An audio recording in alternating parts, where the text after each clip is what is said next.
fly way up in the sky. Make me wanna fly. I wanna fly. I wanna fly way up in the sky. Oh, Frema, Odemakuma, Odemakuma, Akoshe baby. Oh, Frema, Odemakuma, Odemakuma. Minya wakume musafa, kamili baby, wakume mupro.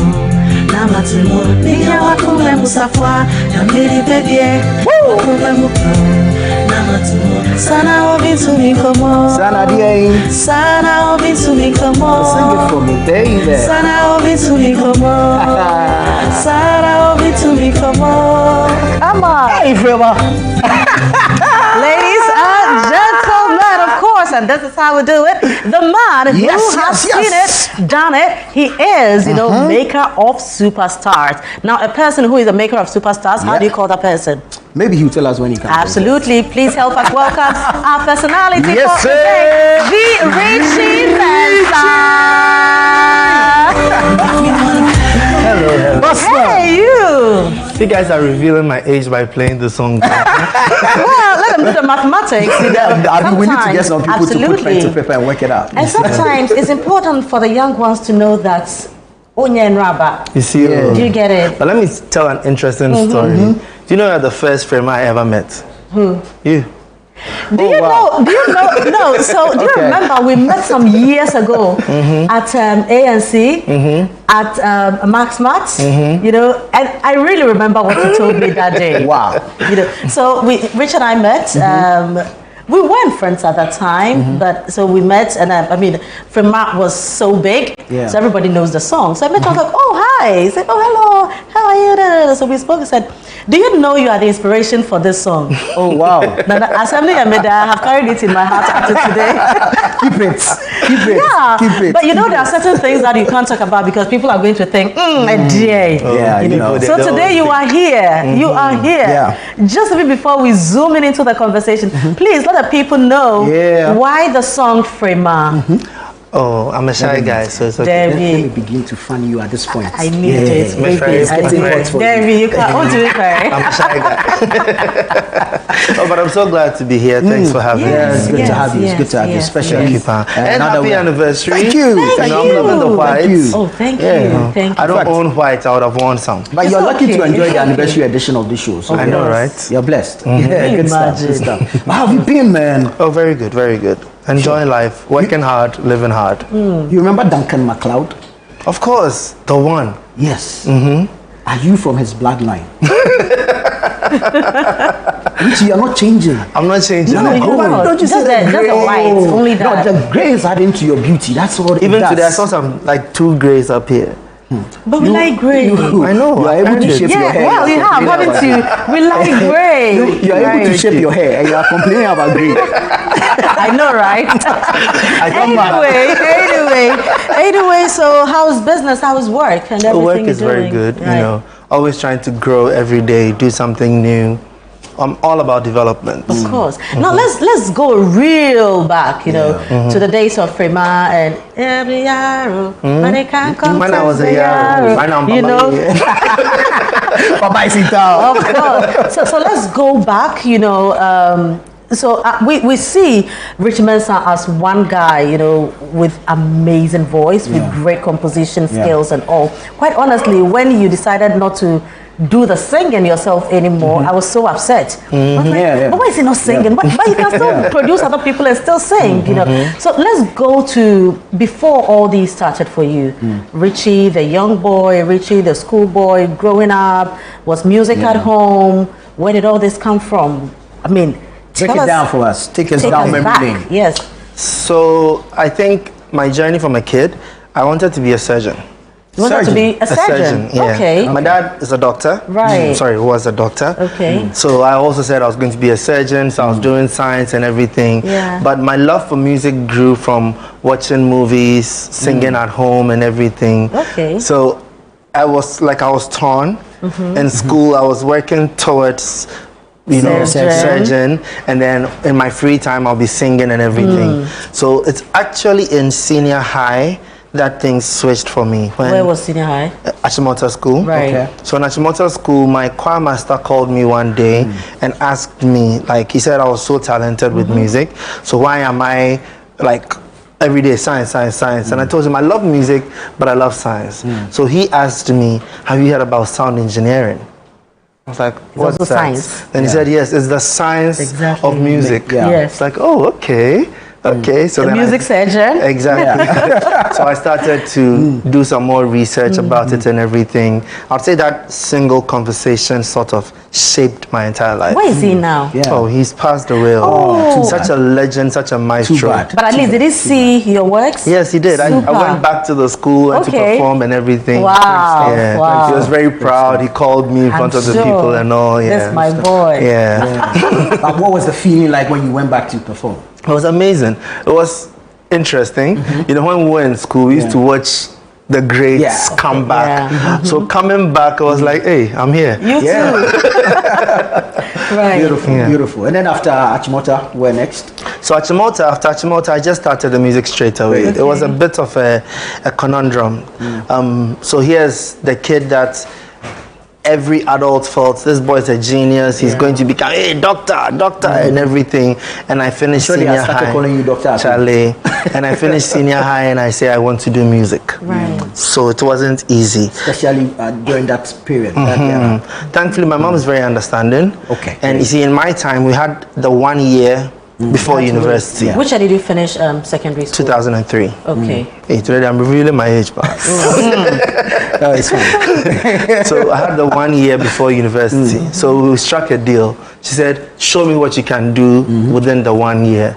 So after a few months, I had opened a studio. After a few months, some big names started coming to the studio. Like the studio wasn't a studio, it was like my bedroom. At Achimota? Yes, at Achimota. You remember I came for a party in your house? Ah, those days we had legendary parties. Yeah. You see, right now, they're great. Please. You know? Like Godfather party. So I had the 1 year, then she started to see that it was working.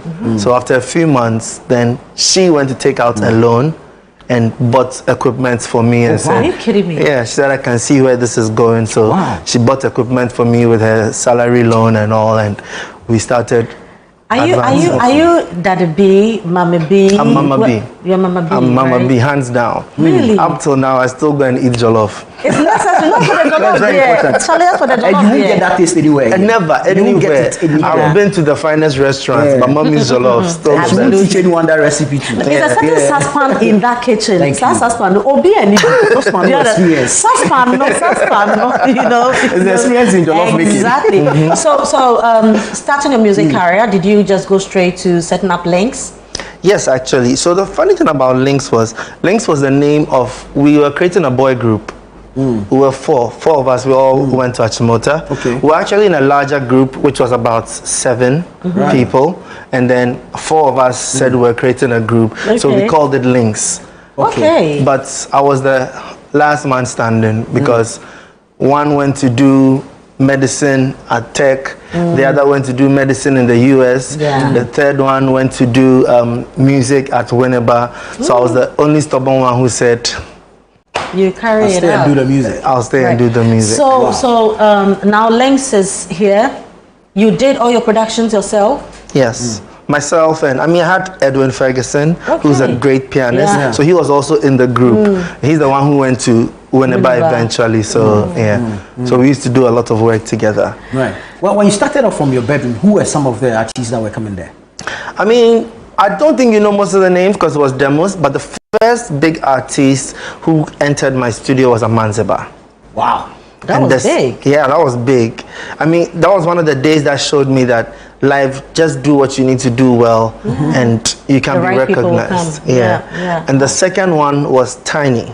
Okay. But the difference between a Mensah and Tiny is a Mensah came to record a song and went, but Tiny recorded a song and stayed. Like after that one time, he became like a best friend. He introduced me to most of the people in the industry. He introduced me to my godfather, Abraham Ohenejan. You know, Tiny bought me my first AC. Really? Oh yeah. In the studio? In the studio, yeah. Oh wow. Because before that, when I saved money, we bought some AC, but we used to call it hand dryer because you could only feel it when you go and stand in front of it. No, when we pour libation, you have to mention Chinese. Oh yeah, Tiny reality. Yeah. Oh, Yeah. that guy has done so So much. which year did you do? So it was Frema and that. Was that an album or EP or just It singles? was an album. Okay. But I did a single. See, those days were more daring than these days. I had the Frema single. So it had Frema with 4 different remixes of Frema that. on it. Yeah. And then that was the single. And then I followed up with the album shortly after. That was the All of Me album. Which year was 2007. Frema done? 2007. So was Frema your first? My first. That was my, virgin breaker. Wow. So just, you mentioned a little bit, but let's go deeper into that song, because I think that for a first timer, it was that good. Yeah. And I'm sure up till now, when we play Frema, it still brings back memories, and it still can't compete with any song any day, if not even better. So for Frema too, let me give the kudos to another person, Kwame Fache. Okay. Oh, okay. So the funny thing is, you guys know I'm Mr. R&B. Yeah. So all my songs were in English. All my songs were in English. The only reason I recorded Frema was to tell people that I can sing trio. Oh, really? Right. Yeah, because when people come to the studio and all my songs are in English, they thought I couldn't speak Chi. So I just recorded one song in Chi, said I can do it if I want to. So I had a promo CD that time that we were now trying to get recognition and stuff. So I went to Kwame Fache, I got introduced to him. I played like 5 of the songs, and he said, look, all your songs are good, release the trio one first. And I was like, no, No, this is I'm not an English me, singer. man. You wanted to be the Robert Kelly of our time. Then he said that, listen, if you release the tree song, it will do well. People will pay attention to you, and then you can release the English songs. And I just thought to myself, if I've carried myself to come to a big man's house, let me listen to what he's saying. So I listened, and even to make it easier, he picked up the phone and called 5 of the biggest DJs in town and said, there's this small boy here. He's bringing his CD. When he comes, don't collect him payola, play the music. Charlie, he did you a great favor. Because I don't even Held know the how I gates would have open got. for you.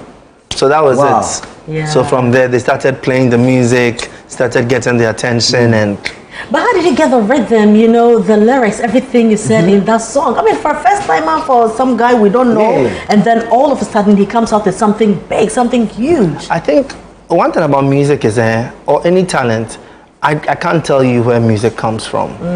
I think everybody, you feel music within, and you're just able to bring it out. So I don't think there's any of my songs I can tell you the inspiration came from here or this or that. You just feel it when you are in the creative mode. Is it true that the best songs, or the songs with the best lyrics, are mostly from life experiences? Not necessarily. Not necessarily. Like I was saying, there's no formula. That's the thing with music. Look, there are songs that we've spent 2 weeks in the studio, taking our time to create, and it just became an ordinary song. There are songs that you get in the studio and you are just fooling, and that becomes the biggest song ever.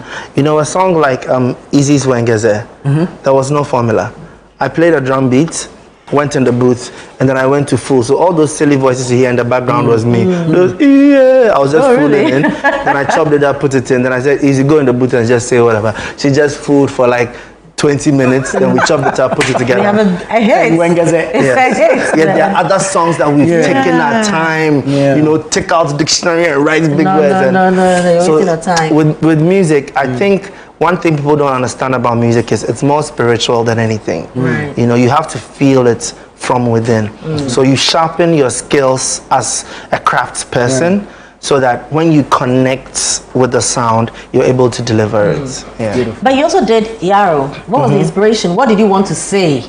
Yarrow, it was very personal for me. We can feel it. Because I started when I was 17. Right. I was very young. Okay. I opened a company at 17, and everybody said I was silly for doing that.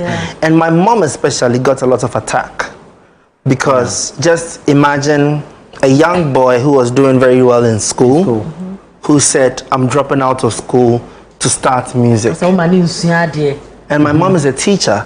Oh wow. So a lot of people questioned her judgment, said I was too young, I was a small boy, I was wasting my time, I should just go back to school. I have people that even after FREMA, they brought me medical school forms that it's not too if late. you've done something, just go back, you know. Follow Nilanti. Exactly. So Yarrow was me telling all these people who said I was too young, I couldn't make it and everything that, look, don't try and write my story with your life. Just because you told this path doesn't mean I need to toe that path. So that's why I said, they said Yarrow means small boy. Okay. So they said I'm a small boy, but they can't contest the small boy. Man, Exactly. I really like that. From then you've worked with some amazing people. I mean, you've mentioned Mensah, mentioned Tiny. There was Asem. What was it like working with Asem? Some was just crazy talented, you know. Fantastic The ideas just keep coming out and everything. Yeah. Amazing times. Yo, we miss him. Oh, Charlie. Are you in touch? Are you guys in touch? Oh, not really. Oh. Did you fight? No, we didn't fights. But It's those things some. which You know, say, I mean, you know, money. it's like the same way you work at one place and years later you're working at a different place. Okay. So It's you just a decided part to of move life. away. Yeah. Yeah, but he's not as active as he used to be. At a point we heard he was going to drop something, whether channel or something. Coming soon. Yeah, the soon has never come. They're still waiting. There's no date Do you think soon. he spent or he had a lot more to give to the industry? Oh, that one day I wouldn't be able to speak for him. Yeah, not necessarily speak for him, but I mean the experience of working with him. Having worked with him before. No, so that's the thing. Like, talent is limitless, but sometimes life affects you from being able to show off that talent all the time. One thing I keep praying for every day is the ability to keep putting out the talents that I have. You know, before we bring in the other artists you've worked with, you know, why did you decide to now go into production and then take yourself out of the singing? Why? You know, this is one of the things that, for those who read my book, they'll understand that it comes a point in time in your life, you need to be able to plan who you want to be. And it's one thing that, I don't know, instinctively I've always known.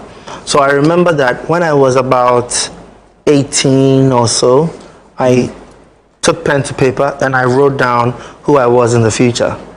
What did you write? So I wrote that I'm a successful sound producer. Okay. I own the largest record label in Ghana. I'm a big musician. Like, I wrote that out when I was 18. Guy. So years later, when I found that and I watched it, I was like, Yes, you are prophesying into your future. yes, I wrote it into my existence. So at that point, I decided to do the same thing again. Okay. So I sat down and I looked into the future for who I wanted to be when I reached the age of 40, 45, 50.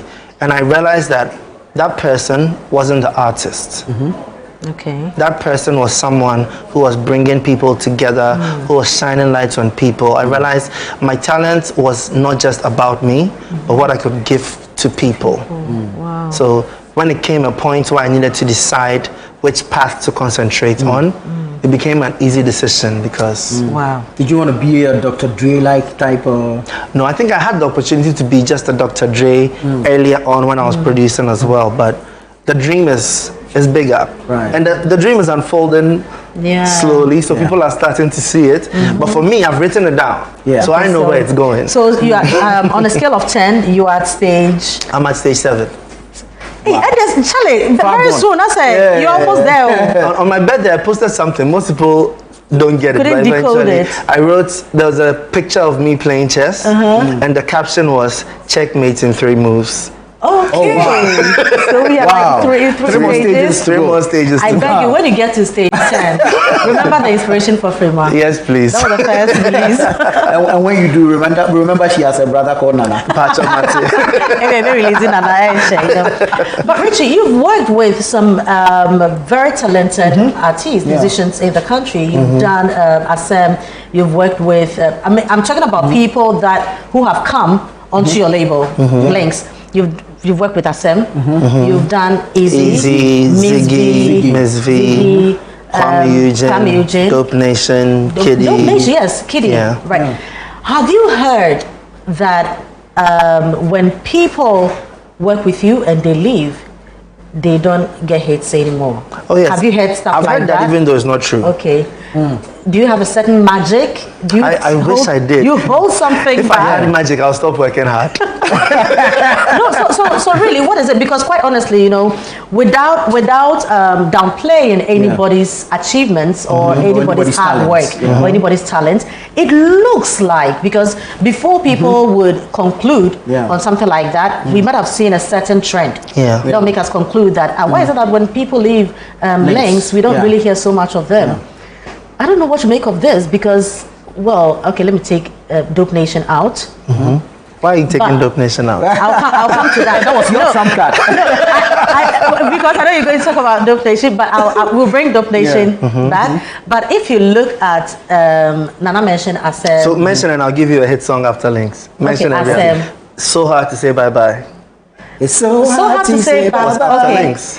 It was after Lynx. And it's a big hit. It is a big hit. Could it be maybe the Kwamna factor? Try another artist. Could it be the Kwamna factor? Try another artist. Miss V. Okay, Miss V had a song with Tiwa Savage, and then the one with Yemi Alade.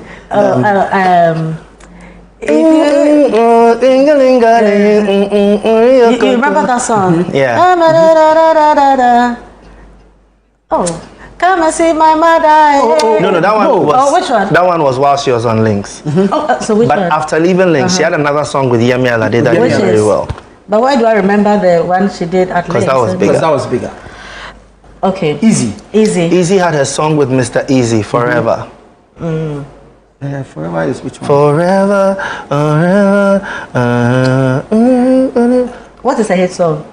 It's relative. And that's why I was going to go with this. Okay. You see, the thing that people don't understand is, like, everybody has. If everybody reads my book, and they'll understand all these things. My girl. My girl. Thank you. My girl. Yeah. The first time. But what is it? But we remember when Gazette. That one, that they were just messing up. Yes. What do you do? No. So you see, when we started, let me explain why. Frema, Odemakoma. So let everyone go to when Gazette, easy baby. We remember. Why are you doing? So let me explain why. There's two things that I have as my advantage. The first one is consistency. Right. You get me? Now, one thing people don't understand about life is it is difficult to succeed, but it is even harder to succeed consistently. True. Right. And because I have been doing this for so long, I am able to keep doing it consistently. Yeah. So that's why for some of these names that you are mentioning, they were able to keep things going for a while, but the consistency lacks. And that comes to the second thing, which is systems. Right. Now, I went from starting music alone to having a team of 3 employees to right now about 60 employees. Oh, wow. Yes. So if you are a Lynx artist and you stop being a Lynx artist, you go from having 60 employees to yourself. Yeah, doing stuff for you. So the scale at which you can do things drops. So that's why I like your question on what do you determine as a hit? Yeah. Because what you also have to realize sometimes is you may not see it as a big hit, but for that person, it is. Because let's say if I'm investing, let's just imagine I'm investing $1 million in a project. Yeah. And because of that, the project hits big and we make back 1.5 million. That's great, Yes. right? Maybe when the person is on their own, they invested 100,000 and made 500,000. Yeah. But So to the person that's So big. it's a big hit. okay, I get But that. when you compare to the 1.5, you feel it's not as big a hit. But financially, it was more rewarding for them because that's their level of investment. But is that satisfactory enough? And I'm asking this because, so if you release something, it's for the people, not for you. So for instance, if you want to go into business, you probably will look at the market that you're going to serve, what will help them. You yourself might not even be a fan of that product or the service. Do you get it? But you identify that, okay, when I come to this area, they don't know music, they don't sing, then let me give them a song. So you can release that, not necessarily because that is what you enjoy per se, but you found that there's room for me to make an impact here, and then you do it. I'm asking this because you might think that your song is a hit, But it's for the people. So who determines what a hit is? So let me give you an example. Yes. There's a very talented person out there who has made a pineapple juice drink. They don't have the marketing budget, but the people in that entire neighborhood love it. They are selling it at all the stores, and everybody there is praising them, and they are making a profit. You can't compare them to Coca-Cola. Right. Maybe the juice is nicer than Coca-Cola, but Coca-Cola's marketing budget can advertise on World Cup. Yeah. So, but they also can't take away from the fact that, fine, we are being humble about the whole thing, but this is reality. Yes. So in the market. And that's great. But it doesn't take away. You see, I just never want us to take away from what somebody's been able to also achieve on their own. Like, I've been doing this for 22 years. That's that's huge. Oh, I mean, of course. You won't get that overnight. Yeah. You won't get that overnight. And we respect what everybody is doing. Exactly. So maybe if we give them the time, they will also be able to build systems that can. Following the same analogy that you just made, if the product is that good, it will sell itself. No. Gary, no, they do adverts. St. Louis sugar, the cube sugar. Until recently, somebody decided to mix it with something. So I'm going Big Pen doesn't advertise. So for instance, St. Louis Sugar doesn't advertise because they have the best distribution worldwide. Big Pen has the best distribution. When it comes to companies, there are three things. There's the production, the marketing, the distribution. Yes. Production is important, but it's basic because anybody can produce. But if you get your marketing and your distribution right, you're on top. So those who you don't see spending big on marketing are spending big on distribution. So that's thing. Let me correct people when they say good product sells itself. It's the biggest lie in the world. Who is marketing and distributing, Gary? A lot of people, but ask yourself, Tego Sisters.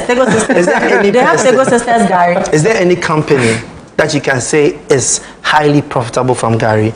Gary as a product sells, but there's no Gary company that is making money from Gary. But when you started, when you started, you just came with Frima and it was a hit. I mean, it's a hit, man. You get it. So whose voice was that? Good. Me now. Hey, Charlie, this man by you, why?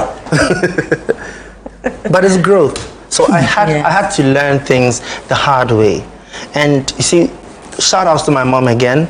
The most important thing she taught me was how to learn. Right. I always tell people, I'm not talented actually. I just know how to learn. Okay. So give me any topic, any skill, I will learn it. If you can tell me I need this thing to succeed, come back in 3 months. I've learned it. So let's go back to that 17-year-old boy or 18-year-old who decided to write how you see yourself in future down. Was writing a book part?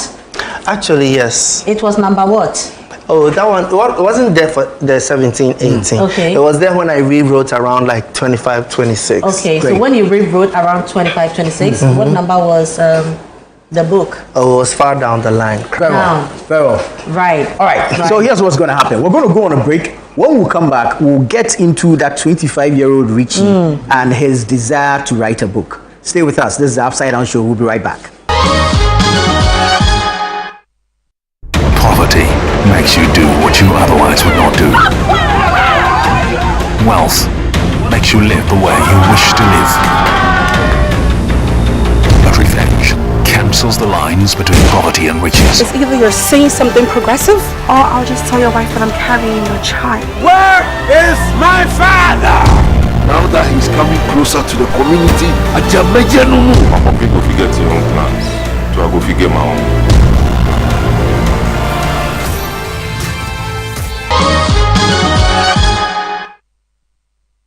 Welcome back. This is the Upside Down Show here on ChannelOne TV. Our guest, Richie Mensah. It's a hit, man.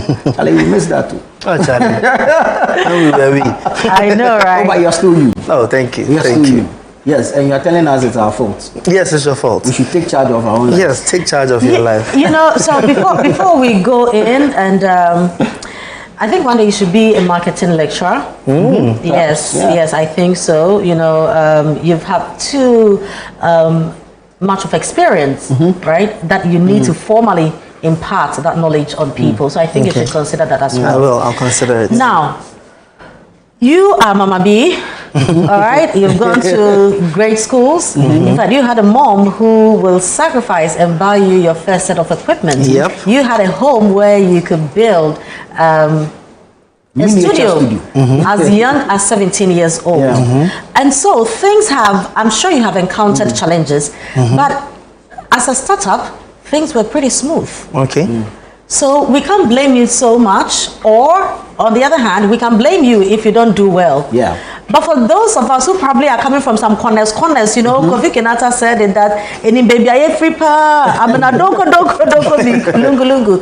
why would you say that whatever has happened is our fault? So yes, it's your fault. Why? And yes, it's my fault. So even the fact that when I'm telling my story, I decide to focus on the positives, which would make you feel like I've had it great, is my fault. I choose to do that. But I haven't always had it positive. So I grew up in Bama camp. My dad was in the army. He was a doctor in the army.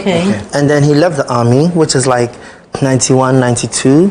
And that was a very big switch for us. You know, Bama camp is not a rich neighborhood, but everything is there. You have your library, everything is right in that neighborhood. So it's like miniature Dadabi, sort of. You don't have money, but you live a Dadabi life. You're comfortable. Thank you. So when we left there, we moved to a house that had no electricity for like 6 months. Why? Because life switched. Life became very hard suddenly. What was your dad? He was there, but you know, things weren't going so well at that time. We switched from going to school in Bama camp. My mom tried to keep us going to school in Bama camp, but it wasn't sustainable. So we had to move to a Saito school very quickly. Which school is that? And I don't remember the name as I'm here. So when I was in class 1, I was in 3 different Saito schools because I kept complaining. Because I used to love studying. Are you an only child? No, I'm the third. I'm the youngest. So I kept complaining because I love studying. So when I went to the school and they weren't teaching much, I was a very troublesome child, complaining to my mom, I went to school, I didn't learn anything. So when I say yes, it's your fault, these are the things that I mean. My mom realized that she couldn't afford to pay for a good school for us, but she wanted us to get a good education, and she was a teacher. So she kept applying and applying till she got a job at Christ the King. Now when you get a job at Christ the King as a teacher, you get to pay 1/3 of the school fees, which she could afford. So by getting a job there, she was able to afford us being there. So we were the poor kids in the school because everybody was rich. They didn't understand how we were there, but it was through. Tell me about it. Do you get what I mean? So all these things, like one thing I learned from my mom is we can be home, we don't have money, we are broke, but my mom will find a way for us to eat corned beef because.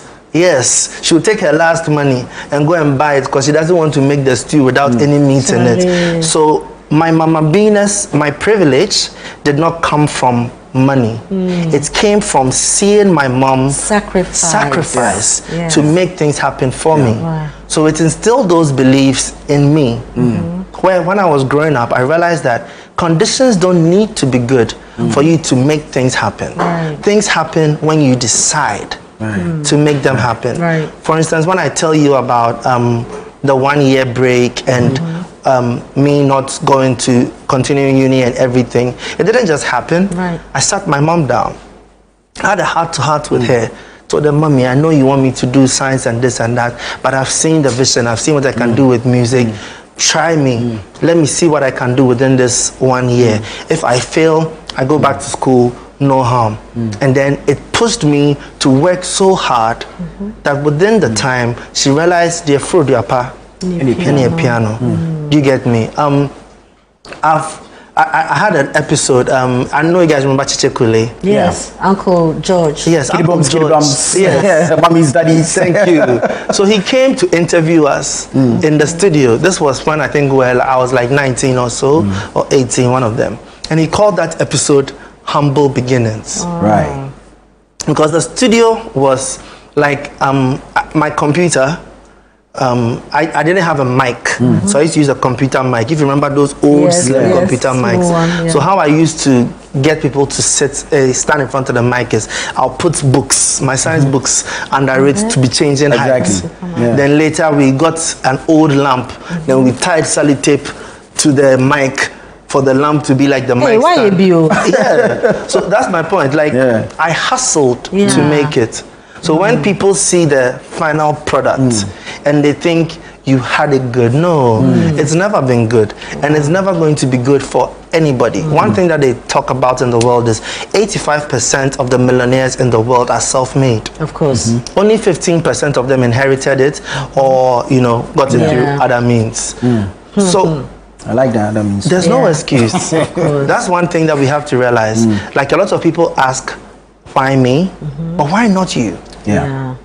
Why can one person earn everything from scraps and you can't? The only difference between the two of you is you. Yes. The only person who controls anything in your life is you. I can't wait to read this book. You're becoming a motivational speaker. Very philosophical. You see the way we are nodding, you know. No, but I mean, you're making a lot of sense, because sometimes you move around in town, you see people in traffic, you know, and oftentimes I ask myself, what would you get from this that you are doing? Okay, and I feel that there are a lot of things that people can do, because we live in a community or in a country where you can wake up tomorrow morning, put a table in front of your house, cook awamo, put it on the table, everybody will come and buy, including the policeman. You know, everybody will come and buy. So yes, it's probably your fault in certain ways, but because if you look at it long term, that's when it's your fault. You see, an event happening to you may not have been under your control, but your response to the event is the difference. It's like they said, they asked two brothers, one was a millionaire and one was an alcoholic who was broke, and they asked the two of them, what made you become like this? And they both said, our father. So their father was a drunk who used to beat them and everything. How one responded was, it pushed him to work so hard. He never wanted to be like that. The other one just accepted that life is horrible. It's in the blood. Right. So when is the book coming out? It's coming out on the 13th of June. Next week Friday? Yes. Okay.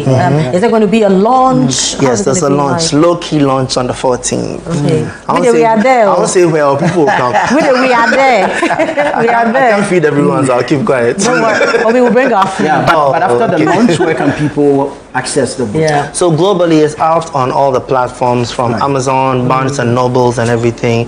And in Ghana too, I'm looking at distributing in the different libraries. And you know, Ghana there, the people on the road, they sell past everybody. So I'm actually working with the network necessary, of them. That's how I've bought certain books. So I have to respect it. How many chapters? And CDs. How many pages? It's 15 chapters. Okay. Yes. The pages, I forgot to know, it's like 110 or something like that. But quickly, can you take us through some of the things, like, you know, the chapters, the topics, what you were talking about? So basically, the book is just telling you that take charge of your life. Right. You know, if you want to make anything happen in your life, you need to do it for yourself. So you need to work on growing your skills. You need to work on your mindset. You need to understand how to grow, how to deal with people. Stop blaming others for things. Everything is your fault. Exactly. It's your life. If you don't like a situation, change it. If you don't know how to change it, learn. Right. If you don't have the tools to learn, find the tools. But there's always something to do. We'll So find be like the clock and do what it does. Just keep moving. Anyway, like I think a couple of weeks ago, I was at Tygon. Oh, okay. Yeah. Gee, right there. Thank you so much, the Richie Mensah. Thank you very much for having me. And well done. You know, because I remember you from way back, and you know, I mean, I'm super proud of you. Well done. Don't stop. Thank you. Keep doing it, and keep giving us superstars. We love those music. Exactly. We like dancing, so we keep dropping them. Yes, please. And now that you started writing, we'll forever be reading. Thank you. Thank you very much. We'll be at the launch anyway. Yes, please. Yes, sir. And congratulations. We wish you well. The Richie Mensah. If you ask the D, you need to add it so that we know that. Yeah, Richie Mensah we're talking about is the Lynx man. And it's always been a hit, man. This is the Upside Down Show here on ChannelOne TV. We'll be right back.